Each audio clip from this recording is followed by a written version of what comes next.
Thank you.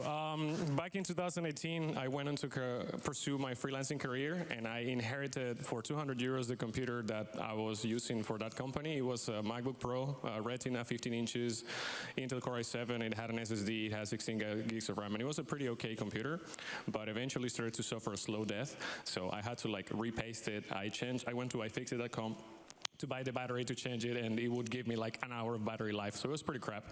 At that point, I knew that I was going to replace that laptop with something worth of my money. Not 2,000 euros for a laptop that was going to die 5 years down the line, but like a desktop, something that I could upgrade, something that I could like tailor-make to my needs, and that's exactly what happened during the pandemic. And the pandemic hit, and we were not working from home anymore. We were not working from the office anymore. We were made to work from home, so I'm like, okay, sweet, I don't really need a laptop anymore, so I'm going to build a desktop. And what you're about to see is more or less the characteristics of that computer. At the time, it had like a AMD. Any AMD fans here?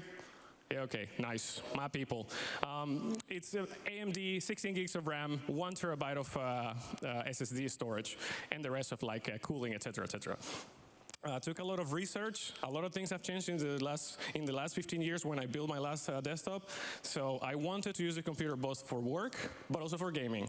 My choice of distro for work was Arch Linux, so that I could run Bash, Tmux, Vim, and Docker containers, Kubernetes, Terraform, and all this stuff. So that was working pretty great. But for gaming, obviously, the choice was Windows. And the two games that I play are Condor Simulator and Counter-Strike Go. And so the requirements are not very, very extensive. So I bought a 100 euro GPU card from a friend of mine, and that worked pretty great for the stuff that I was doing, so not too much to worry. However, life happens, and in 2019, we decided that because we were so confined in the pandemic at home, me and my girlfriend gave it a try to move to Barcelona and try for 6 months and see how life would be there. Life was really chill, but we thought that for what we wanted, which is start a family, etc., Spain was just not the best country. So we decided to move up to the safety of Sweden, where she's originally from, and we were staying with my mother-in-law for 3 months. It was getting really, really tight, even though she's a lovely lady, but you know, when you have a couple dynamic and now you introduce a third person, it gets crazy. So I rented a co-working space, and I left my computer there in the co-working space. But sometimes I will be working from home. So I'm like, okay, now I have this big-ass battle station at the office, and I have this shitty laptop that has been dying for 4 years already. I want to be able to run stuff there remotely. So I reached out to the building manager, say, hey, can I please get like access from externally into the computer? Like I can run a service and maybe you can open a port in a firewall for me. And so she's like, I don't know if that is possible. Let me forward this email to our network manager. So I sent an email to the network manager, or she forwarded it. So, hey, this is Carlos, he's trying to do this, he's trying to do that. Is it possible or not? So in the next slide, you're going to see a snippet of that email. But I'm going to give you the spoilers immediately because we don't have a lot of time. Basically, he said in a very polite and Swedish way, are you crazy, are you stupid, shut up.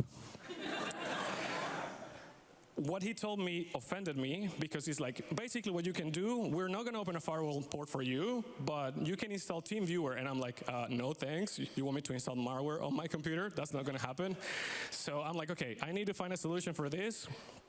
And the email goes back and forth, but the summary of it all is that, because I tried, I'm like, oh, he's like, oh, well, you need like a static IP address, and for that you need DHCP. He thought that I didn't know that, so I'm like, okay, I can figure out the static IP, and you can give me a static port. I can give you the MAC address of the server, and he's basically like, no, sorry, no. Okay, fair enough. So the way around it that I thought is, I'm going to spin up a VPS somewhere with a static IP. So the vendor that I chose for that was Scaleway. Yeah, because I've been using Scaleway for many years and I was happy, so I'm like, okay, why change it if it is not broken? So I set up a machine in VPN using a Scaleway machine, using WireGuard and Nextcloud, and that worked.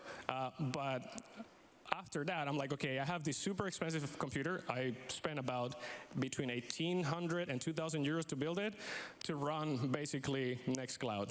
That's pretty sad. So can I get a better bang for the buck? Can I squeeze a little bit more from this computer? And that's when I started investigating. And I'm like, okay, maybe I can set up, because I have been working with Kubernetes for a living for many years, but I've always looked into the Hashi stack and see, like, can I make this work? Can I learn something from it? And that's when the Home Lab really kicked in. So I set up a Nomad cluster with Consul, with Vault, setting up with Ansible, and Caddy for the load balancing, certificate management, and I use Cloudflare with the dynamic DNS, and I came up with a bunch of rules so that every time that I deploy a service, it just automatically gets exposed to the internet.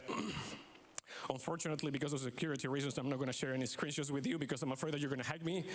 You just have to take my word for it. I promise you, I can show you maybe in the hallway, low-key, so that you don't get to see the URL. But yeah, after having deployed that first service, Nextcloud, I'm like, okay, what else can I do? So I'm running Pi-hole for, I don't know, the list is very immense, and I use it to automate a bunch of tasks, to download media, to serve Plex to my family, to run my business as well, because I use it for backup, for invoicing, for, I don't know, a lot of things. It just keeps on growing and growing and growing, and that means that I had to upgrade the server as well. I installed, initially it was 16 gigs of RAM, now it has 32. Initially had only 1 terabyte of storage, now it has a RAID 1 level or mirror with ZFS, 4 terabytes to store everything that I do. So from that perspective, I'm super happy. Do I have regrets? Yes, one, that I still have that 500 gigabytes partition with Windows doing nothing, but I don't dare to reshape the disk because everything is just working. So I'm like, don't touch it if it's not broken. But yeah, that's the current state of things. This is the only thing that is like, every time I'm almost falling asleep, I'm like, one day I need to resize that partition. So that is like the only regret that I have. I know that I had to rush through a lot of information in 5 minutes, so if you want to know more about what I'm doing, please just find me somewhere in the hallways and I'll be super happy to answer your questions. Thank you so much. My name is Carlos León.